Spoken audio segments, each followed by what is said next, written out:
Hello, my name is Dolores Ratzan Pablo, and I'm just doing this preparation of the corn tortillas. And to make the tortillas, we need to cook the corn. And we cook them at nighttime for a couple hours, and we soak them overnight, and we wash it in the morning. And after we wash it, we take it to the grinder. After it's grinded, then I come home and I add more water and make the fresh tortillas.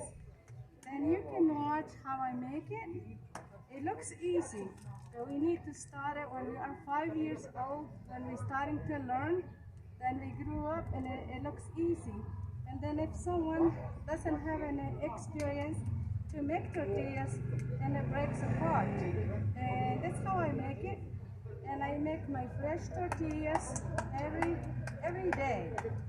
And it tastes really good.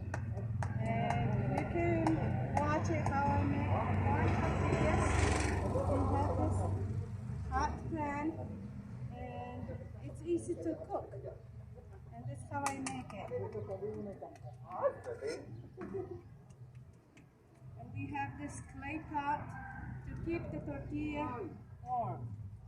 Warm tortilla, and it stays soft. We eat it for breakfast and lunch and dinner 3 times. That's the main food, corn tortillas, for the local people here in Guatemala. Thank you.